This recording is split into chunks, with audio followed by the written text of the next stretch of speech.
that was requested by my Patreons. I didn't actually come up with lyrics for it, but maybe in the next video I will. In this video, I want to discuss what special thank you to these individuals right here, because without them, these videos wouldn't really be possible. YouTube will list my videos in their algorithm for a few hours and then they disappear. So Patreon really makes it possible for me to make these videos because they directly combat YouTube's delisting of my videos. And if you all watching want to consider joining, check out the link down below in the description, or you know, just watch this video and slap a like on it. The like goal will be 420. Thank you for watching, and thank you to my Patreon members. Also, thank you to every single member of my channel. They get to watch my videos ad-free for $1 a month, and if you want to do that, check that link out down below in the description, or just click the join button, it's down there. Okay, so the topic of this video is something that I should address before the actual show comes out, or even the trailer. Really, there's been a teaser, and there's been promotional images, but we haven't seen like lines of dialogue from the show, something that the trailer really is supposed to be comprised of, right? So one of the first things is the size of the dragons. I don't need to spend that much time talking about it, but the way that George describes the size of these dragons in the books, you know, laying entire cities in shadow, right? Balerion the Black Dread in specific, and in this series, Vhagar will be almost as big as that.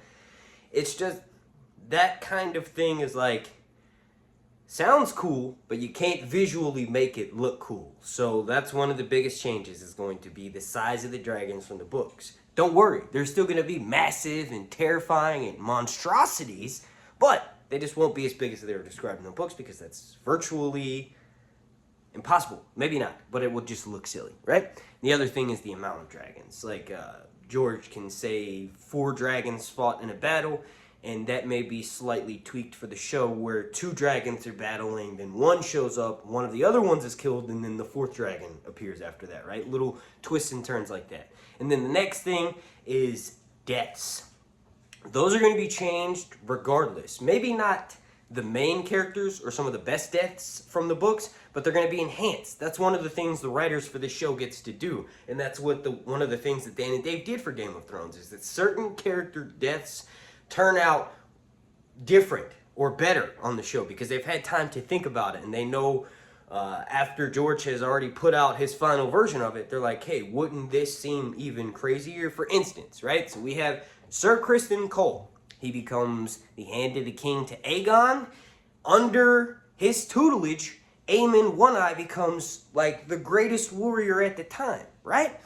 He respects Criston Cole, and towards the end of the war, the two of them decide to split up. Criston Cole takes a host to try and go back and take King's Landing, and Vhagar and Aemon One-Eye and Alice River stay near Harrenhal to try and eventually kill Daemon. Aemon thinks that Rhaenyra's side, the Blacks, the Queen's Party, would be nothing without Prince Daemon, so Aemon stays, and eventually he fights Aemon above the God's Eye, and eventually he fights Daemon above the God's Eye, and Aemon dies, right? But with Criston Cole's death, they probably won't change Aemon's death, they'll just make it more vicious, but with Criston Cole's death, he's sort of like surrounded on all sides by Pate, Sir Greybald, right? And he's like, he's wise, so he's like, look, if you spare the lives of my men, I'll turn myself over, right? I'll do you one better. I'll fight the 3 of you motherfuckers, and if I die, I die, but just spare the lives of my men, right? He tries to talk his way out of it, because he knows he's like the most badass warrior at the time. He's basically Sir Arthur Dayne and Sir Barristan Selmy put together with young Jaime before Jaime lost his hand. Like, this is how badass Sir Criston Cole is. There's several tourneys where he literally just destroys the competition. He changes Sir Harwin's name from Break Bones to Broken Bones because he broke his collarbone. He's just badass.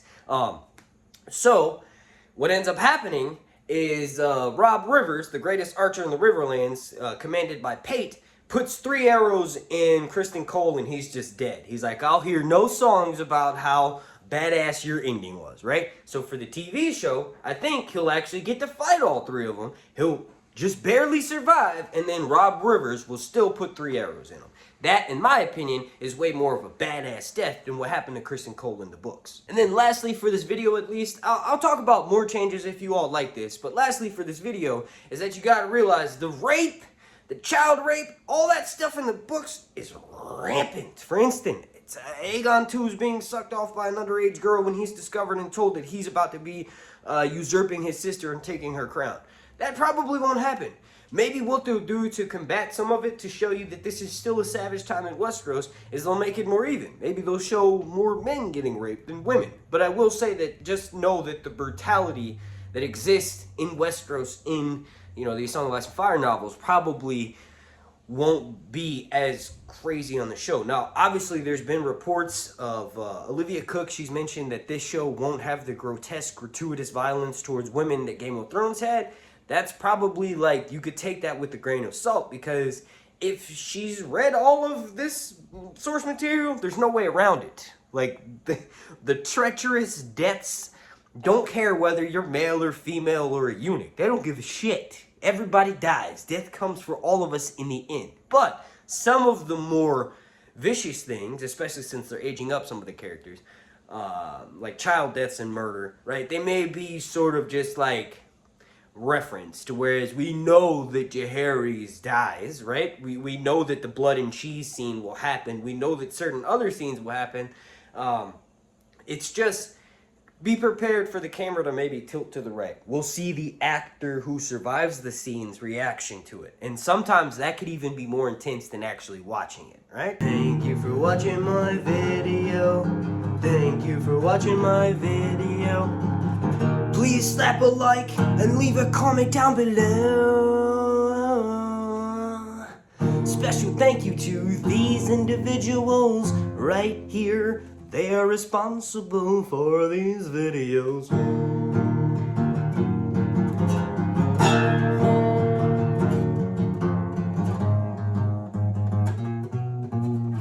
Alright, I'm gonna get out of here. Thank you for watching.